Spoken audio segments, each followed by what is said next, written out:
Hey, so good morning, everyone. At 7:30 a.m. this morning, Demaria Grant was arrested by the U.S. Marshals Fugitive Task Force in Gastonia, North Carolina for yesterday's brutal murder of JSO Corrections Officer Brad McNew. Grant, who is 29 years of age, was arrested in North Carolina in a North Carolina home on charges of murder, possession of a firearm by a convicted felon, aggravated assault with a firearm, and discharging a firearm in public. Grant is a convicted felon with a violent criminal history. We're not releasing a photograph of Grant at this time due to reasons related to the ongoing criminal investigation. Once we can release this photo, we'll share it with the public and the media. Grant was arrested with a woman who was arrested on an unrelated warrant related to a crime that occurred in North Carolina. Grant is currently in custody in North Carolina, and he is pending extradition to Jacksonville for his murder prosecution. As the leader of this agency, I'm grateful for the quick arrest of a man who tragically took the life of a member of the JSO family. But today's arrest has a broader impact than Officer McNew's family, this agency, or even the law enforcement community of this state and nation. Today's arrest is about accountability. Accountability for a person who essentially took the life of a man who was attempting to help another human being in suffering. This murder arrest is about our community standing in solidarity with those who make the decision to do the good and decent thing. Today, we collectively voice that we will not tolerate when a lawless criminal needlessly takes the life of a human being who is bravely defending a stranger in need and serving the members of this great community. I want to thank our JSO investigators and the U.S. Marshals Fugitive Task Force for their assistance in this investigation. Our state attorney, Melissa Nelson, stands on stage with me today as her office now takes lead in Grant's murder prosecution. Although our hearts will always be heavy with grief, today we are a community galvanized by the hope brought forth by the prospect of accountability. Jacksonville does not tolerate violence. Jacksonville does not excuse violence. With accountability, we can define this act for what it is, murder. And I'm honored that we can be a voice for Officer McNew and his family. Today, with the prospect of accountability, our collective horror turns to collective hope.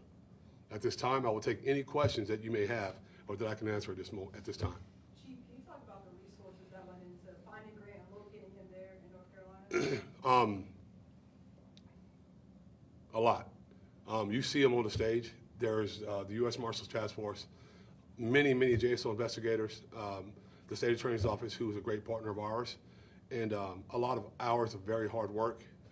Fortunately, we had some good leads and some really good citizens who stepped up and helped us work this investigation. And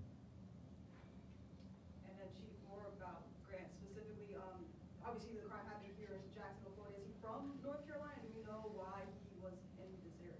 Apparently, he's from North Carolina, and there's a good possibility. There were some issues that he was down here trying to get away from up there. Excuse me, Sheriff. No problem. And Sheriff, I hope you can speak a little bit to, obviously the outcome was a tragedy, but is there kind of a positive model to kind of live by in him helping a stranger in need that we can all take away from this? So I think I said the night the incident happened that he's the epitome of what we expect in our law enforcement professionals. That is, he was off duty, he was in plain clothes, he saw something happening, he tried to intervene, which is the absolute right thing to do as a decent human being, and not only that, but as a professional. And unfortunately, this clown decided to take his life. But I'm glad that he can answer. He's going to have to answer for his decision. And I'm super happy that the public came together the way that it did. Our state attorney has been amazing through the process.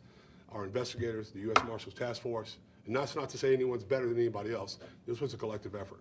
So I'm extremely happy the way that it turned out. Now we want to make sure that he has to answer to what he's done.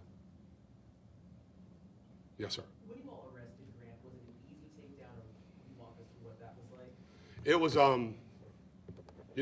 a lot of times criminals, thugs, will do things to people that they feel like can't fight back.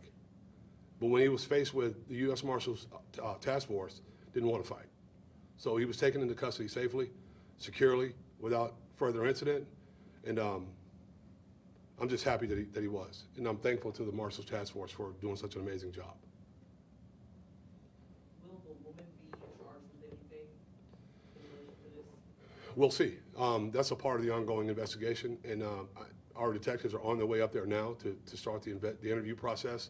So we'll see what happens. I can't say whether she will or whether she won't at this point. Yes, sir. Obviously now with this arrest, what's the message you don't. I mean, I think it's the writing's on the wall, right? We don't tolerate violence in our community. Criminal activity no matter what it is. We don't want it happening here. We don't want it happening anywhere, but take it away from Jacksonville, because we're not touchy-feely. This is not an agency that's going to allow you to just do whatever you want and not face the consequences for it. We're going to hold you accountable. And could you spell Grant's first name, just to make sure you get it right? DeMaurea.